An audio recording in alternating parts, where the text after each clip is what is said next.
Hello everyone, welcome to this week's Paranormal Stories. First up we have This Is What Convinced Me That the Paranormal is Very Real by Willing Koala, 4111, or 4111.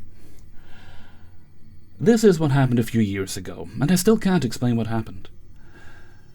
My family went on a mini vacation for my dad's birthday. We live in NorCal, and had decided to take a small trip to a very small beach town off of Highway 1.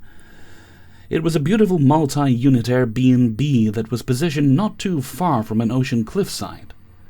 When I got out of the car, I immediately felt strange. My brother said he felt a weird vibe from the property as well, but we chalked it up to being in an unfamiliar area so late at night, and chose not to say anything to our parents. It was about midnight, so we quickly unpacked and went to sleep. The next morning I finally got a proper look at the whole property, and although I thought it was breathtakingly beautiful, I still couldn't shake the feeling of being deeply unsettled.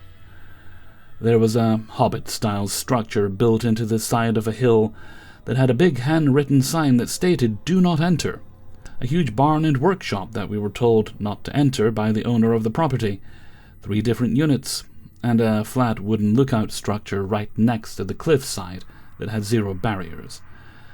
My brother and I were staying in the smallest unit, my parents and 2 family friends were staying in the largest unit, and nobody even went inside the last unit. We didn't initially plan on avoiding the last unit altogether, but after the incidents we all felt like that unit didn't need to be explored. The only strange occurrence that happened on the first day was that my dad and his friends swear they saw a figure in the window of the barn. There was no host staying on the property with us, so it really startled them and led them to investigate. First thing to note is that when they approached the barn, the figure was still in the window, completely motionless. They both thought it could be a tarp or coat rack, considering they didn't note any movement but still wanted to investigate to make sure. They saw this figure in the window that was positioned near the apex of the roof. So when they walked up to the barn and saw there was only 1 story, they immediately were very perplexed about what they were seeing. They walked back to take a few steps inside the window again, but now nothing was there. No figure, no nothing. They both got spooked and tried to investigate further, but all the doors were locked, and they never came up with a proper explanation. During the day, we went off on a hike and shopped around the local shops. At one of the stores, they had a variety of jade jewelry. I randomly felt very inclined to buy something. I don't tend to wear a lot of jewelry due to my sensory problems, but I just felt very drawn to buying this bracelet with a large jade gemstone. The storekeeper told me that jade was a protection stone, and that it will protect me when I choose to wear it. I immediately put it on and didn't plan on taking it off anytime soon. I found it brought me comfort, knowing I was protected. This is important context that will make much more sense eventually. That night we all started talking about the weird vibe of the property and discussed what was causing it. I told everyone a big red flag for me was my dog refused to enter the unit my brother and I were staying in.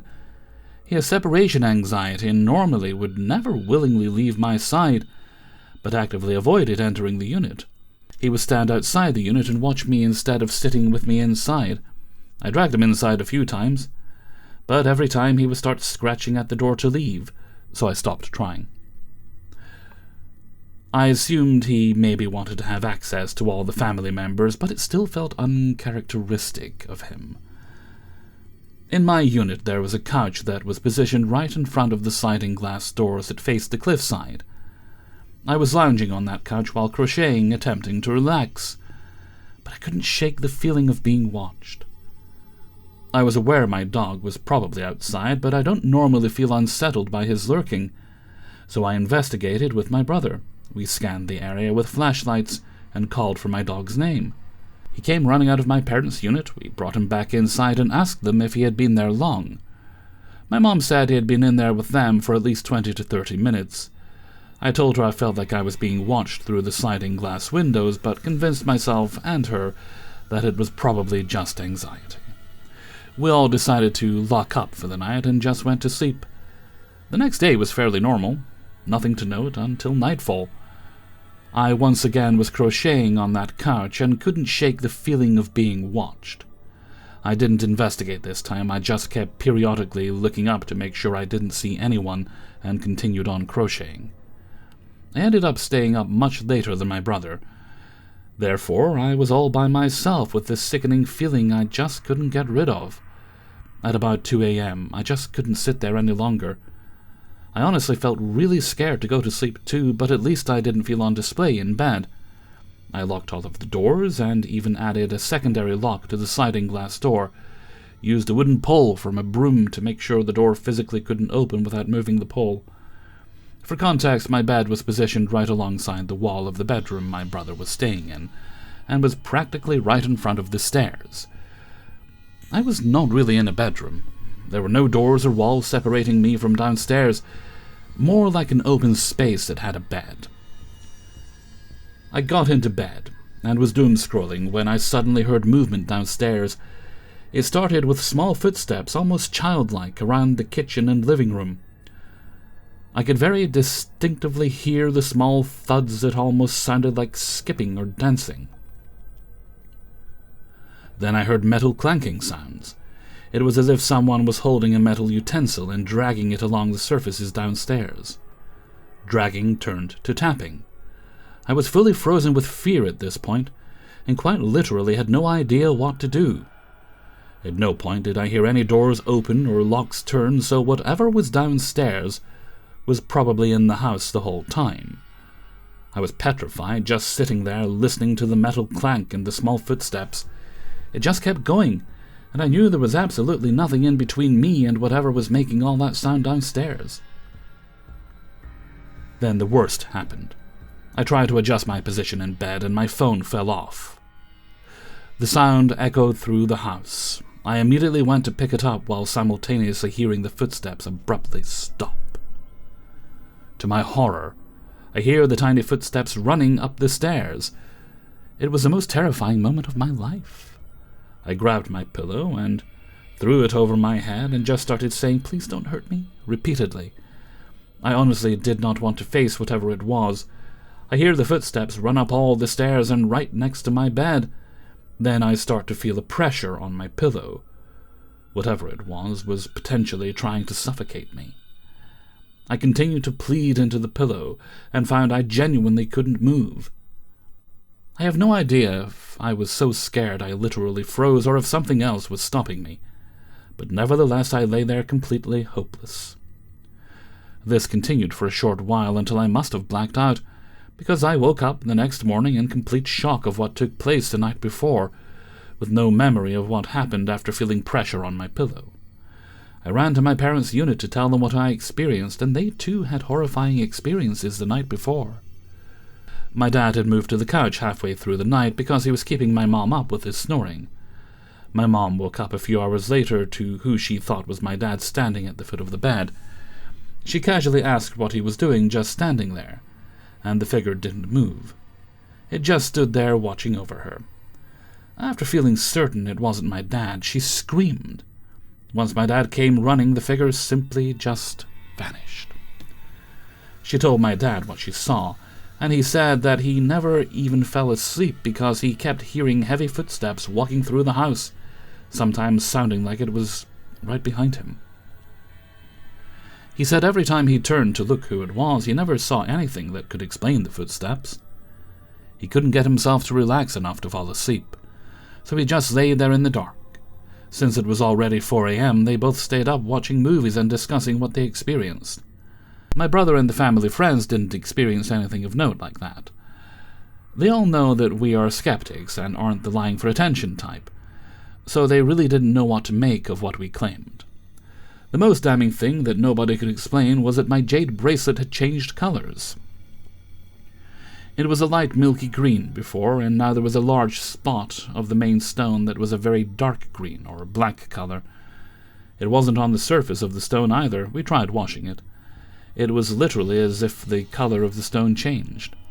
Scientifically speaking, that can happen due to wear, temperature changes, skin oils, or lighting.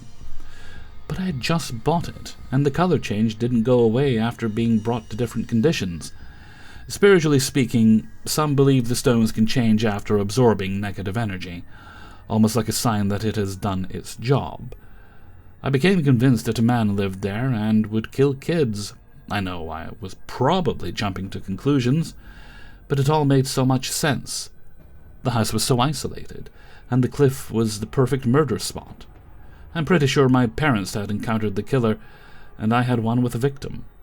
It didn't even feel like a question at that point. It felt like I just knew deep down that evil things had happened on that property. I might sound crazy, but this was my experience. I just think about this experience regularly and don't talk about it much. Most people look at me crazy after sharing, so I just stopped talking about it. It was horrifying, and I most certainly believe in the paranormal now. Okay, story number 2 is anonymous. Me, my mom and dad, brother and little sister were walking during late spring and early summer. I wanted to go to this little circle of trees near my house that I visit occasionally, but hadn't seen since early winter.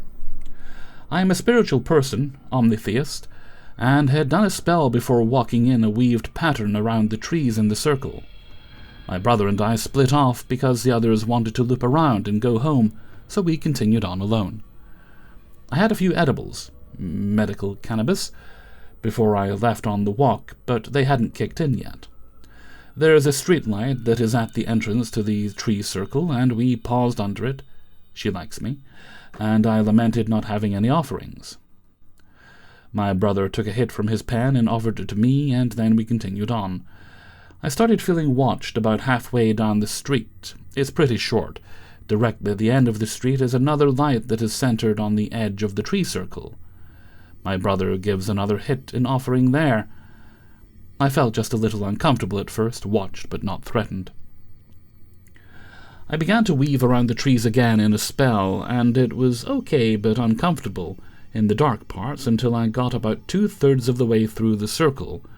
I hit these 2 trees that were very close together, and was moving around just my head and upper body to get a clear view of how to pass through the 2, without getting scratched or stabbed by branches.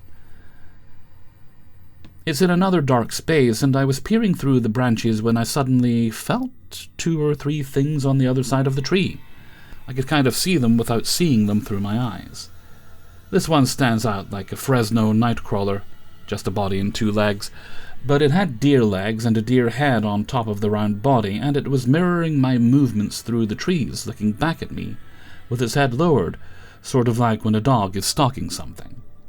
There was another to my right of it, looking through the tree at me, but I've forgotten what it looked like, and I think there was another, but it was behind those 2, and less curious about me. I didn't want to cross and get near them, so I broke my weave and tried to continue on, by just skipping those trees, but I suddenly felt violently outnumbered, and felt something bad would happen if I didn't leave right then. Like it was my last warning, and they had been patient enough. I turned and began back toward the entrance, with my brother in tow. He was having fun, and hadn't felt or seen anything. Called it a pleasant place, so I just told him I rolled my ankle, because I felt them watching still, and the idea of talking about them with them around was physically suffocating. We got past the entrance and had to walk on the more lit-up side of the road, because I could feel them out there too, and didn't want to go into the dark. I explained it away to my brother as people leaving wire in the road often, not untrue. I panicked a little because they started to follow me, but I cast them off and started pushing them back, telling them in my head that they were not welcome to follow me, and that I was leaving to respect their space and they needed to stay. The feelings started to go away, and it was gone by the time I got home. This all happened within 30 to 45 minutes. The tree circle is pretty close to my house. I told my brother about it when we got inside, and then I went to lay down in bed, and about 10 minutes later, the edibles kicked in, and I just watched YouTube and went to bed like normal. I never share my stories, but I want to know if anyone else has experienced anything like this. Okay, story number 3 is My Experiences Plus Some Others by Final Girl Fave. This is my first time telling people other than my family these things, and I'm not very good at writing, so bear with me. Ever since I was little, weird things have always happened around my house. Mostly small things like lights flickering or strange noises throughout the night. But there were a few instances where I can't help but wonder if something just follows my family. When I was younger, maybe around 5 or 6, I was laying on my older sister's floor when I saw this dark figure in the hallway. Of course, I assumed it was my dad getting ready for work, so I got up to see him. When I left her room, I was able to see it more clearly. It wasn't my dad, but just a dark, shadowy figure standing there. I obviously got scared and ran back to my sister's room, where I woke her up and told her what I saw. She looked out of her ajar door and said there's nothing there. The second instance I remember was when I was around 12. I was asleep in my bed when I woke up to someone opening my door. I assumed it was one of my sisters, or my mom, and then a cold hand touched my stomach. I was frightened, yet I kept my eyes closed. I said, "You woke me up," still thinking it was one of my family members, but then a male voice replied, "I know. That was the point." I obviously got scared and opened my eyes, but no one was there. I left my room and went to the living room where my sister and mom were. I told them about it, and they said no one else was home and they didn't go in there. The third encounter was when I was about 14, 15. I was home alone and went to the living room to hang out. It got weirdly cool, and then I swear I heard a woman whispering in my ear. I freaked out and screamed, and then it stopped, and my dog just looked at me like I was crazy. I told my sister about it later, and she seemed to know what I was talking about, saying that she's heard that too. My final encounters, if you can even call this that, was when I was around 16. I'm turning 18 now. I got a Ouija board as a gift from my mom. Me and my sisters have all used it together before. Some strange things being said on it, but I've also done it alone. I remember having everything all set up and saying, "Is anyone there?" Not really expecting anything to happen because I was alone. But then it moved. I can't really recall exactly everything I was asking the spirits, but I remember the air in the room feeling heavy or suffocating, and feeling like I was being watched. I was getting pretty bad vibes, so I said goodbye and put the board away, but the feelings didn't go away until my family came home, and that's never happened to me before. I've never felt anything dark from the board before. Now, most of my family has had paranormal experiences, but I don't know most stories very well. I'll add my mother's experiences here. My mom used to live in an apartment when she was younger for a few years until they moved states. She was around 5 or 6 when this happened. She woke up to knocking on the door. She opened it, and a man was there asking her to come with him. She was about to when my grandma woke up and went to check on her and saw what was happening. She said that the man didn't really have a face or anything, he was just a tall shadow. Obviously that scared her, so she shut and locked the door. The next day, she was telling her friend about it, who was a psychic, and she said no spirit with good intentions would ever want to take a child somewhere. That same friend also appeared in my mom's dreams long after she passed, telling my mom how she was going to die. Okay, story number 4. I worked nights in a building built over my city's old morgue. Something came up the stairs. By NeoKid 2006.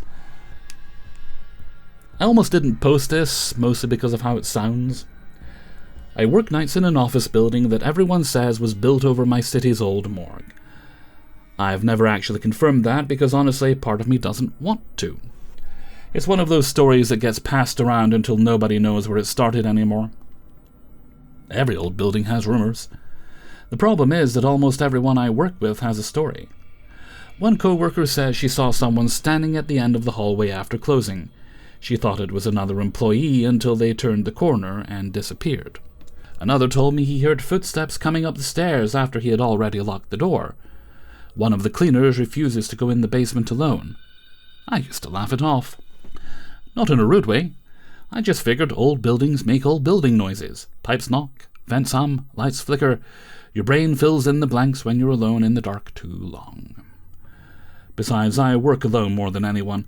If something was really there, I figured I would have seen it by now. For almost a year I didn't. Every night was basically the same. Around 11, I'd lock the front entrance, check the offices, make sure the washrooms were empty, glance out at the parking lot, and then go back to my desk. Only my car would be outside, the building would settle around me, the lights would buzz, the vents would hum, and I'd work. Sometimes I'd get goosebumps for no reason, sometimes one room felt colder than the rest, but nothing ever happened that I couldn't explain. Until last month. It was around 11:45 p.m. I had just finished my rounds. Front door locked, parking lot empty, washrooms empty, offices empty. I know I was alone. I sat back down at my desk and opened up an email I'd been avoiding all night. That's when I heard it. Beep.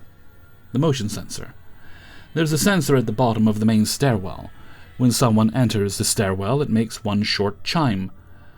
I looked toward the hallway and waited for footsteps. Nothing. I waited a little longer. Still nothing. At first I was annoyed. I figured the sensor was glitching. So I got up and checked. The stairwell was empty. The hallway was empty. The front door was still locked. I even stepped outside and looked at the parking lot. No cars, no people, no movement. I checked the washrooms again, even though I already knew they were empty. Nothing. I went back to my office. That's when the building went quiet. Not normal quiet. Wrong quiet. The vents stopped humming. The lights stopped buzzing. The little clicks and creaks in the walls disappeared. It felt like someone had muted the whole building. I sat down slowly, and then I knew someone was behind me. Not thought. Not imagined. Knew. Every instinct in my body told me there was someone standing directly behind my chair, close enough to read my screen, close enough that if I leaned back I would touch them. I didn't hear breathing, I didn't see a shadow, but my body knew. I stared at my monitor. The edge of the screen showed a faint reflection of a wall behind me. Nothing there. I wanted to turn around, I couldn't.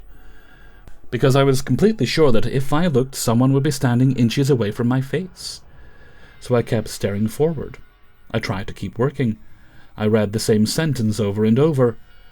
My hand stayed on the mouse, but I didn't click anything. I remember realizing my shoulders hurt because I was tensing every muscle in my body. Every few seconds I stopped breathing so I could listen. For footsteps. For breathing. For a whimper. Anything.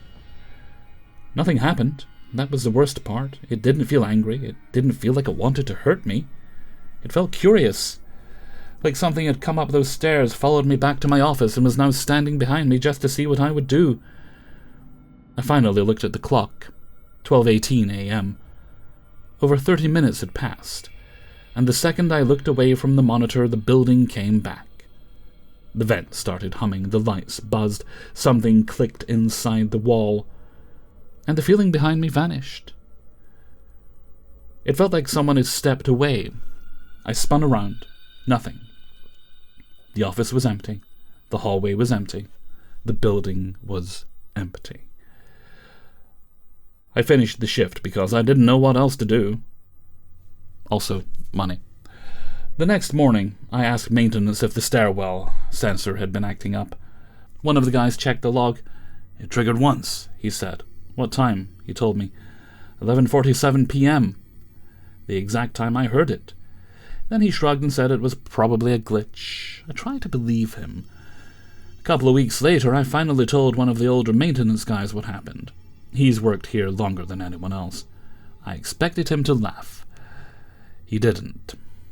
He listened to the whole story without interrupting. When I finished, he didn't ask about the sensor. He didn't ask if I was tired. He just looked toward the stairwell and said, "It stayed behind you, didn't it?" I froze. I hadn't told him that part. I asked how he knew. He was quiet for a long time, then he said, "You're lucky." Lucky how? He looked back at me. Most people turn around. Before I could ask what he meant, someone called his name from down the hall. He walked away. I've tried bringing it up 3 times since. Every time he acts like he has no idea what I'm talking about. Nothing has happened since that night. No motion sensor, no cold spots, no strange silence, no feeling of someone standing behind me. Most nights I can convince myself I imagined it, but I don't sit with my back to the door anymore. Every night before I start work, I pull my chair a little farther away from the wall. I tell myself it's because it's more comfortable. But I've noticed something. I always leave just enough room behind me for someone to stand there. And I still don't know why. The fifth and final story is Someone Dragging Their Nail at the Back of Your Neck While Praying by Artistic Pattern 4680.